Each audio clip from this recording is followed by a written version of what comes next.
Okay, you Doors fans, you Jim Morrison fans, I'm going to take you to the last stomping grounds of Jim Morrison, who lived here on Norton Avenue at 8216 and a half in 1970 and 1971. He left in March of 1971, and he was 27. As you all know, he died 3 months later on July 3rd in Paris.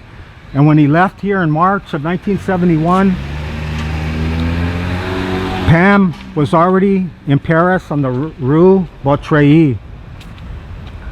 Pam was 24, and I started this video.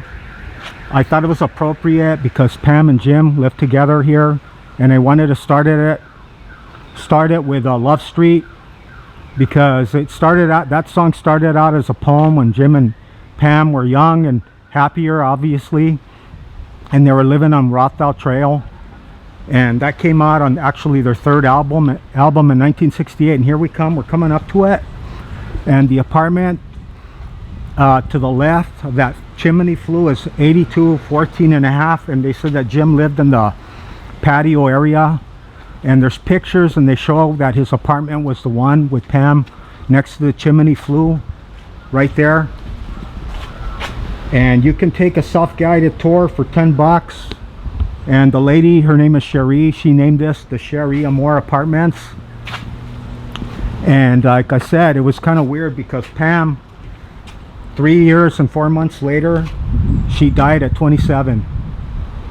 And as you can see, this was Jim's stomping grounds. It's a little north, it's 1 block north actually, of Santa Monica Boulevard in West LA, between Harper and Havenhurst.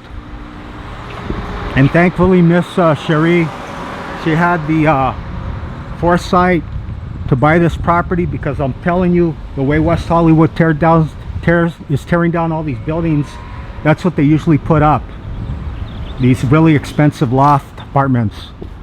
Get another little shot here. They said that whenever Pam would go into her rages, they said that she'd always throw Jim's books out that window.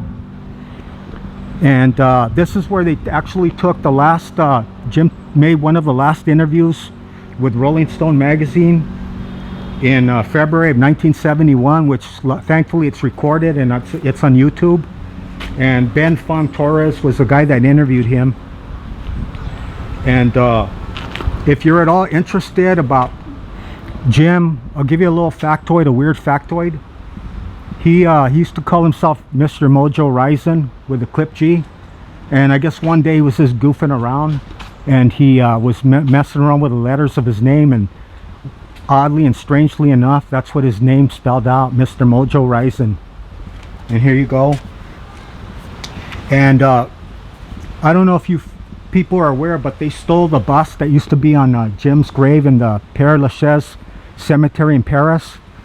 And they said that Jim's dad, before he died, he said that he got some Greek sculpture guy to sculpture on Jim's grave in Greek according to his own demon, and that means true to himself. The guiding spirit to convey the sentiment is the demon. We all have a demon in us, and that's a pretty I think that's just really cool that his dad did that for Jim, because that's how Jim lived. And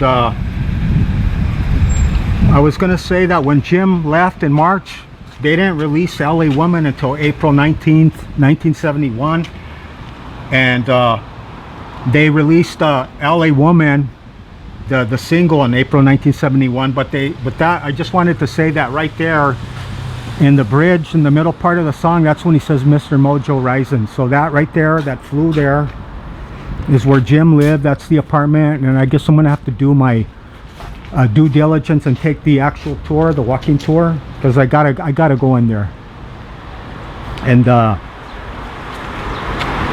give you guys a gander. There's the West Hollywood Hills over there. And back then it was just a regular working class environment. But if you're a fan of Jim, he never owned anything, never bought real estate or anything, because I think where he got that idea is from the beatniks, the beat writers of the 1940s and 50s, like Jack Kerouac. And I think he would like the poetry of the beatniks. That was to him, that was just living spontaneously, and when you're ready to go, you go. You never leave anything behind. And when I was reading the biography of John Densmore, they said that he said that when he was in Paris, Jim called him, I think a couple of times, but the last time he called him to ask him how LA Woman was selling. And getting back to Love Street, that song that Jim wrote when him and Pam were living on Rothdale Trail in Laurel Canyon, that's considered Baroque pop.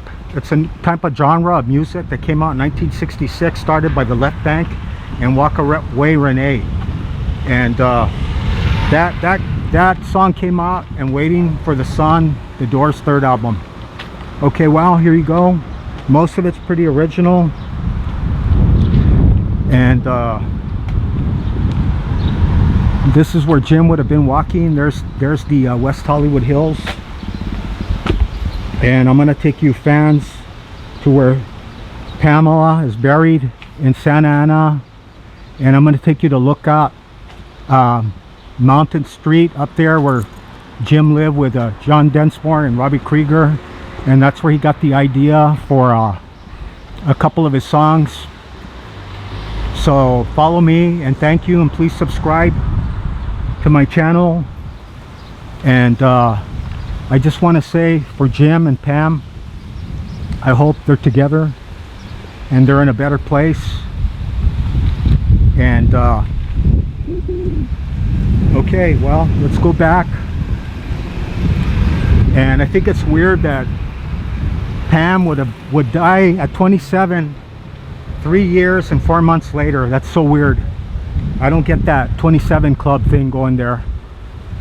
And before she died, they said that she was always saying, at that time, she says, I'm going to see Jim soon. So this is where they lived. And Jim, up from 1968 to 1970, he actually lived at the Alta Cienega Motel.